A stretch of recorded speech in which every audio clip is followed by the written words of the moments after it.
ഇന്ന് നമ്മൾ വന്നിട്ടുള്ള ഒരു പുതിയ റെസിപ്പി ആയിട്ടാണ് വന്നിട്ടുള്ളത്. ചക്കക്കുരു കൊണ്ട് നമുക്ക് കേക്ക് എങ്ങനെ ചെയ്തെടുക്കുക. നല്ല സോഫ്റ്റാണ്, നല്ല ടേസ്റ്റുമാണ്. ഇതേപോലെ നമുക്കൊരു പുഡിങ്ങിൻ്റെ ഇതിലും എടുക്കാൻ പറ്റും, നമുക്ക് കേക്കിൻ്റെ രൂപത്തിലും എടുക്കാൻ പറ്റും. ഇതൊരു വെറൈറ്റി ആയിട്ടുള്ളൊരു ടേസ്റ്റുമാണ്. ഇതുവരെ ആരും ചെയ്ത് നോക്കിയിട്ടില്ലെങ്കിൽ ഒന്ന് ട്രൈ ചെയ്ത് നോക്കുമ്പോൾ അടിപൊളിയാണ്. എല്ലാവരും ഫുള്ളായിട്ട് വീഡിയോ കാണാൻ നോക്കുക. ചക്കക്കുരു ഒരുപാട് പ്രോട്ടീനും ഫൈബറൊക്കെ അടങ്ങിയതാണ്. അപ്പോൾ ചക്കക്കുരു വെറുതെ കളയാണ്ട് നമുക്ക് ഈ രീതിയിലൊക്കെ ചെയ്തെടുക്കുകയാണെങ്കിൽ നമുക്ക് വലിയ ആൾക്കാർക്കും കുട്ടികൾക്കും ഒരേപോലെ നല്ല ടേസ്റ്റോടെ കഴിക്കാൻ പറ്റുന്ന ഒരു അടിപൊളി കേക്കാണിത്. ചക്കക്കുരു അതേപോലെ 2 കപ്പ് എടുത്തിട്ടുണ്ട്. നമുക്കതൊരു കുക്കറിക്ക് മാറ്റി കൊടുക്കുക. ചക്കക്കുരുൻ്റെ മേലത്തെ ഈ വെള്ളത്തൊലിയൊന്നും മാറ്റാതെ എടുത്തതാണ്. ഇതേപോലെ ഈ കപ്പിൽ 2 കപ്പ് എടുത്തിട്ടുണ്ട്. ചക്കക്കുരു നന്നായിട്ട് കഴുകിയെടുത്ത ചക്കക്കുരുവാണ്. അതിലേക്ക് നമുക്ക് 2 കപ്പ് വെള്ളം ചേർത്ത് കൊടുക്കുക. അങ്ങോട്ട് 2 വിസിൽ വരുത്തുക, അല്ലെങ്കിൽ ഒരു 3 വിസിൽ വരെ വരുത്തി കൊടുക്കുക. ചക്കക്കുരു ഓരോന്നിനും ഓരോ വേവായിരിക്കും, അതിനനുസരിച്ചിട്ട് നമ്മൾ വിസിൽ വരുത്തി കൊടുക്കുക. നന്നായിട്ട് വേവിച്ചെടുക്കണം ചക്കക്കുരു. ഇതിലേക്ക് ഞാനൊരു 15 ഈത്തപ്പഴം എടുത്തിട്ടുണ്ട്. നമ്മൾ മധുരത്തിന് വേണ്ടിയിട്ടാണ് ഈത്തപ്പഴം എടുത്തിട്ടുള്ളത്. ഇത് ഈ ചക്കക്കുരിൻ്റെ കൂടെ ഇത് വരുമ്പോൾ നല്ല ടേസ്റ്റാണ്. അപ്പോൾ ഞാനൊരു 15 എണ്ണം എടുത്തിട്ടുണ്ട്. ഈത്തപ്പഴം നന്നായിട്ട് കഴുകിയെടുത്തതിന് ശേഷം ഞാൻ അതിൻ്റെ കുരുവൊക്കെ മാറ്റിയിട്ടുണ്ട്. നമുക്കിതൊരു വേറെ പാത്രത്തേക്ക് മാറ്റി കൊടുക്കുക. അതിലേക്ക് ഞാനൊരു കപ്പ് പാൽ ചേർത്ത് കൊടുക്കുന്നുണ്ട്. അല്ലെങ്കിൽ പാൽ ചേർത്തതിന് ശേഷം ഒരു 5 മിനിറ്റ് ഒന്ന് കുക്ക് ചെയ്തെടുക്കുക. അല്ലാന്നുണ്ടെങ്കിൽ നിങ്ങൾ 1 മണിക്കൂർ സോക്ക് ചെയ്ത് വെച്ചാൽ മതി.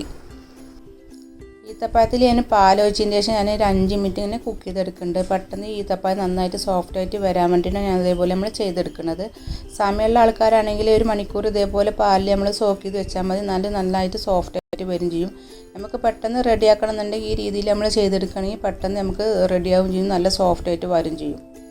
ബട്ടർ ഞാൻ 100 ഗ്രാം എടുത്തിട്ടുണ്ട്. ഉപ്പില്ലാത്ത ബട്ടറാണ്. കുക്കറിൽ ഞാനൊരു ചക്കക്കുരു വിസിൽ വരുത്താൻ വെച്ചിട്ടുണ്ടായിരുന്നു. നന്നായിട്ട് വെന്തിട്ടുണ്ട് ചക്കക്കുരു. അതിൻ്റെ ശേഷം നമുക്കൊരു സ്ട്രെയിനറിക്ക് മാറ്റിയിട്ട് നന്നായിട്ട് ചക്കക്കുരു വാഷ് ചെയ്തെടുക്കുക. മേലെ ചെറിയൊരു വഴുവഴുപ്പുണ്ടാകും, അത് പോകാൻ വേണ്ടിയിട്ടാണ് നമ്മളത് അതേപോലെ ചെയ്തെടുക്കുന്നത്. അതിൻ്റെ ശേഷം നന്നായിട്ട് തണുത്തതിന് ശേഷം മേലത്തെ ഈ തൊലി ഉണ്ടല്ലോ, മേലത്തെ കോട്ടിങ് കളഞ്ഞെടുക്കണം. ചക്കക്കുരുവിൻ്റെ തൊലിയൊക്കെ മാറ്റിയതിൻ്റെ ശേഷം ഞാൻ ബ്രൗൺ കളർ കളയാതെയാണ് എടുത്തിട്ടുള്ളത്. ഇതേപോലത്തെ കപ്പിന് 2 കപ്പ് ചക്കക്കുരു എടുത്തിട്ടുണ്ട്. അതിൻ്റെ ശേഷം നമുക്ക് ഈത്തപ്പഴം നമ്മൾ സോക്ക് ചെയ്ത് വെച്ചിട്ടുണ്ടായിരുന്നു, അത് ഇതിൽ ചേർത്തതിൻ്റെ ശേഷം നന്നായിട്ട് നമുക്ക് പേസ്റ്റ് ചെയ്തെടുക്കുക. ഈ ബ്രൗൺ കളറിൽ നന്നായിട്ട് ഫൈബറും നല്ല പ്രോട്ടീനൊക്കെ ഉള്ളത് കാരണം ഞാനത് കളഞ്ഞിട്ടില്ല. അതോടെ നമ്മൾ ഈ കേക്ക് ചെയ്തെടുക്കുന്നത്. ചക്കക്കുരു ഒന്ന് ഒതുക്കിയെടുത്തതിൻ്റെ ശേഷമായിട്ട് ബാക്കിയുള്ള പാൽ ഞാൻ ചേർത്ത് കൊടുക്കുന്നത്. ഒരു 1.25 കപ്പ് പാൽ ഞാൻ ചേർത്ത് കൊടുത്തിട്ടുണ്ട്. ഇതേപോലെ ഇപ്പോൾ ഒരു 3/4 കപ്പ് ഈ സമയത്ത് ചേർത്ത് കൊടുക്കുന്നുണ്ട്. എന്നിട്ട് നന്നായിട്ട് മിക്സ് ചെയ്തതിൻ്റെ ശേഷം നമുക്ക് നന്നായിട്ട് തിക്ക് പേസ്റ്റായിട്ട് നമുക്ക് അരച്ചെടുക്കുക. നന്നായിട്ട് പേസ്റ്റ് ആകുന്ന രീതിയിൽ നമ്മളിത് മിക്സിയിൽ അടിച്ചെടുക്കണം. ചക്കക്കുരു ഇതേപോലെ ഞാൻ തിക്ക് പേസ്റ്റായിട്ടാണ് അരച്ചെടുത്തിട്ടുള്ളത്. മിക്സി ഫുള്ളായത് കാരണം ഞാനിതൊന്ന് വേറെ പാത്രത്തേക്ക് കുറച്ച് മാറ്റി കൊടുക്കുക. ബാക്കിയുള്ള ചേരുവകൾ നമ്മൾ ചേർക്കാനുള്ളത് കാരണം മിക്സിയിൽ ഇത് ഫുള്ളാവുകൊണ്ട് നമുക്കിത് അടിക്കാൻ പറ്റില്ല. അപ്പോൾ ഇതിന് കുറച്ച് മാറ്റി കൊടുക്കുന്നുണ്ട്.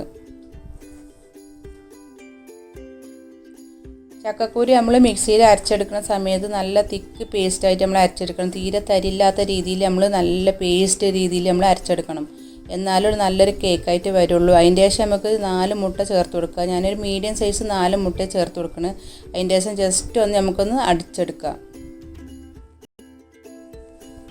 മുട്ട ചേർത്തതിൻ്റെ ശേഷം ഞാൻ ബ്രൗൺ ഷുഗർ ഞാനൊരു 1/4 കപ്പ് ചേർത്ത് കൊടുക്കുന്നുണ്ട്. അതിന് ഞാനിപ്പോൾ കുറച്ച് ചേർത്ത് കൊടുക്കുന്നുള്ളൂ. നമുക്ക് മധുരം നോക്കിയതിൻ്റെ ശേഷം നമുക്ക് 1/2 കപ്പ് വരെ നമ്മൾ ചേർത്ത് കൊടുക്കുക. ഇതേപോലെ ഞാൻ ഒന്ന് അടിച്ചതിൻ്റെ ശേഷം നമുക്ക് ബാക്കിയുള്ള ബ്രൗൺ ഷുഗറും കൂടി ചേർത്ത് കൊടുക്കുക. അതിൻ്റെ ശേഷം നമുക്ക് ബേക്കിംഗ് പൗഡർ ഞാനൊരു 1/2 ടീസ്പൂൺ ചേർത്ത് കൊടുക്കുന്നുണ്ട്. ബേക്കിംഗ് സോഡ ഞാനൊരു കാൽ ടീസ്പൂൺ ഇല്ലാതെ ഒരു പിഞ്ച് ചേർത്ത് കൊടുത്തിട്ടുള്ളൂ. നമുക്ക് ബേക്കിംഗ് സോഡയും ബേക്കിംഗ് പൗഡറും കുറച്ചേ നമ്മളിത് ചേർത്ത് കൊടുക്കുന്നുള്ളൂ. അതിൻ്റെ ശേഷം നമുക്ക് വാനില എസൻസ് 1 ടീസ്പൂൺ ചേർത്ത് കൊടുക്കുക. ഇതിന് കൂടുതൽ ടേസ്റ്റ് ശർക്കര അല്ലാന്നുണ്ടെങ്കിൽ ബ്രൗൺ ഷുഗർ, നമുക്ക് ഇതൊന്നും ഇല്ലെങ്കിൽ സാധാ പഞ്ചസാര. ബാക്കിയെല്ലാം ചേർത്തതിൻ്റെ ശേഷം നമുക്ക് ബട്ടർ 100 ഗ്രാം മെൽറ്റ് ചെയ്തിട്ടുണ്ട്, അത് ചേർത്ത് കൊടുക്കുക. അതിൻ്റെ ശേഷം നന്നായിട്ടൊന്ന് മിക്സ് ചെയ്ത് കൊടുക്കുക. നന്നായിട്ട് മിക്സ് ചെയ്തതിൻ്റെ ശേഷം നമുക്ക് മിക്സിയിൽ ജസ്റ്റ് ഒന്ന് കറക്കിയെടുക്കുക. അങ്ങനെ എടുത്തു കഴിഞ്ഞാൽ നന്നായിട്ട് എല്ലാതും ഒരേപോലെ മിക്സായി വന്നോളും. ഇതേപോലെ ഞാൻ അടിച്ചെടുത്തിട്ടുണ്ട്. നല്ല പേസ്റ്റായിട്ട് ഞാൻ അടിച്ചെടുത്തിട്ടുള്ളത്. അതിൻ്റെ ശേഷം നമുക്ക് നേരത്തെ മാറ്റി വെച്ച പേസ്റ്റിലേക്ക് ചേർത്ത് കൊടുക്കുക. എന്നിട്ട് നന്നായിട്ട് നമുക്കിത് മിക്സ് ചെയ്ത് കൊടുക്കുക. എല്ലാതും ഒരേപോലെ ആവുന്ന രീതിയിൽ നന്നായിട്ട് മിക്സ് ചെയ്ത് കൊടുക്കുക. അതിൻ്റെ ശേഷം നമുക്ക് ബാക്കിയുള്ളത് ചേർത്ത് കൊടുക്കുക. ഇതേപോലെ നന്നായിട്ട് നമ്മളൊന്ന് മിക്സ് ചെയ്ത് കൊടുക്കുക. തീരെ കട്ടല്ലാത്ത രീതിയിലാവുന്ന വരെ നമ്മൾ മിക്സ് ചെയ്ത് കൊടുക്കുക. ഞാൻ ഇതിലേക്ക് ഒരു പിഞ്ച് ഉപ്പ് ചേർത്ത് കൊടുക്കുന്നുണ്ട്. നേരത്തെ ചേർത്ത് കൊടുക്കാൻ മറന്നത് കാരണം ഈ സമയത്ത് നമ്മൾ ചേർത്ത് കൊടുക്കുക. ഇതേപോലെ ഒരു ബിസ്ക് എടുത്തിട്ടോ അല്ലെങ്കിൽ ഒരു ടീസ്പൂൺ എടുത്തിട്ടോ നന്നായിട്ട് ഇതേപോലെ നന്നായിട്ടൊന്ന് മിക്സ് ചെയ്ത് കൊടുക്കുക.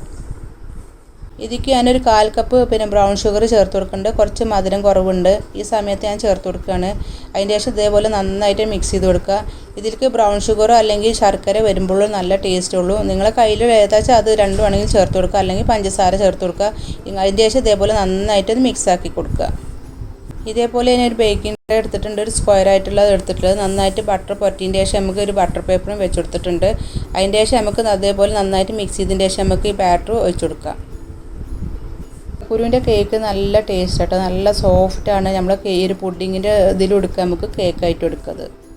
ഇത് ഒഴിച്ചതിന് ശേഷം ഇതേപോലെ നന്നായിട്ടും ടാപ്പ് ചെയ്ത് കൊടുക്കുക. അപ്പോൾ നന്നായിട്ട് എയറൊക്കെ പോയി കഴിഞ്ഞാൽ നന്നായിട്ട് ഇത് പൊങ്ങി വരും. അതിന് വേണ്ടിയിട്ട് നമ്മൾ ഇതേപോലെ ടാപ്പ് ചെയ്ത് കൊടുക്കുന്നത്. ഈ രീതിയിൽ ആരെങ്കിലും ചക്കക്കുരുവിൻ്റെ കേക്ക് ചെയ്യാത്ത ആൾക്കാരുണ്ടെങ്കിൽ ചെയ്ത് നോക്കുകൊണ്ട് അടിപൊളിയായിട്ട് നല്ല സോഫ്റ്റാണ്, നല്ല ക്രീമി ആയിട്ട് കഴിക്കാനും നല്ല ടേസ്റ്റാണ്. കേക്ക് ഞാൻ ബേക്ക് ചെയ്തെടുക്കുന്നത് 175 ഡിഗ്രിയിലാണ്. 40 മിനിറ്റ് അല്ലെങ്കിൽ 45 മിനിറ്റിൽ നമ്മൾ ബേക്ക് ചെയ്തെടുക്കണം. അത് പിന്നെ ഓരോ ഓവണിനും ഡിപ്പെൻഡായിട്ടായിരിക്കും. കേക്ക് റെഡി ആയിട്ടുണ്ട്. ഞാൻ 45 മിനിറ്റ് കൊണ്ട് എൻ്റെ കേക്ക് റെഡിയായി വന്നിട്ടുണ്ട്. ഇതേപോലെ ഉണ്ട്, നമ്മൾ സ്റ്റിക്ക് വെച്ചിട്ട് കുത്തുമ്പോൾ തീരെ അതിൽ പിടിക്കണമെന്നല്ല, നന്നായിട്ട് പൊങ്ങി വന്നിട്ടുണ്ട്. നല്ല സോഫ്റ്റ് കേക്കാണ്.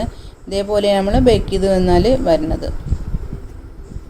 എല്ലാവരും വിചാരിക്കുന്നുണ്ടാകും ചക്കക്കുരു കൊണ്ട് എങ്ങനെ കേക്ക്. ശരിക്കും നമ്മൾ സാധാരണ കേക്ക് എങ്ങനെ ചെയ്യണം അതുപോലെ തന്നെ നന്നായിട്ട് പൊങ്ങിയിരുന്ന് നല്ല സോഫ്റ്റ് കേക്ക് തന്നെ ചെയ്തെടുക്കാൻ പറ്റും. ചക്കക്കുരുവിടെ ഒരുപാട് പ്രോട്ടീനും പിന്നെ ഫൈബറൊക്കെ അടങ്ങിയതാണ്. അപ്പോൾ നമ്മൾ ഈ രീതിയിൽ നമ്മളെ കുട്ടികൾക്കായാലും വലിയ ആൾക്കാർക്കൊക്കെ ഒരേപോലെ ഇത് കഴിക്കാൻ പറ്റുന്ന ഒരു ടേസ്റ്റി ആയിട്ടുള്ളൊരു കേക്കാണ്. ഇത് ഈസിയായി നമ്മൾ ചെയ്തെടുക്കുകയാണ്. നല്ല സോഫ്റ്റാണ്, നല്ല ക്രീമിയാണ്. ഇത് കഴിക്കാനും നല്ല ടേസ്റ്റുമാണിത്. ഈ കേക്ക് ഇതേപോലെ നല്ല സോഫ്റ്റായിട്ട് നമുക്ക് കട്ട് ചെയ്യാൻ പറ്റുന്നുണ്ട്. ഇത് ശരിക്കും ചക്കക്കുരുവാന്ന് നമുക്ക് തോന്നിയെന്നില്ല, ചക്കക്കുരു കേക്കാന്ന് നമുക്ക് തോന്നിയില്ല. വേറെ ഡിഫറെൻ്റ് ആയിട്ടുള്ള ടേസ്റ്റുമാണ്, നല്ല സോഫ്റ്റുമാണ്. നമുക്ക് ഇനി ചക്കക്കുരു ഒന്ന് വെറുതെ കളയാണ്ട് നമുക്ക് ഈ രീതിയിലൊക്കെ ഇതേപോലെ ചെയ്തെടുക്കുകയാണെങ്കിൽ നല്ലതാണ്. പിന്നെ എല്ലാവർക്കും നമുക്ക് കുട്ടികൾക്കായാലും എല്ലാവർക്കും ഒരേപോലെ കഴിക്കാൻ പറ്റുന്ന ടേസ്റ്റിയായ കേക്കാണ്.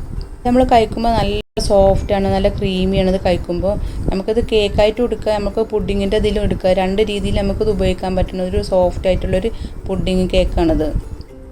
ചക്കക്കുരു കേക്ക് കഴിക്കുമ്പോൾ നമ്മൾ ശരിക്കും ഒരു വട്ടയപ്പത്തിൻ്റെയും നമ്മൾ ഈ കലത്തപ്പൊക്കെ കഴിക്കില്ല അതുപോലത്തെ ഒരു സോഫ്റ്റ്നെസ്സാണ് ഇതുള്ളത്. അതിനേക്കാളും ടേസ്റ്റാണ് കേട്ടോ. നല്ല ശരിക്കും നമ്മളത് ചക്കക്കുരുവാന്ന് നമ്മൾ പറയില്ല, അത്രയ്ക്ക് ടേസ്റ്റ് ഉണ്ട്, നല്ല സോഫ്റ്റാണ്.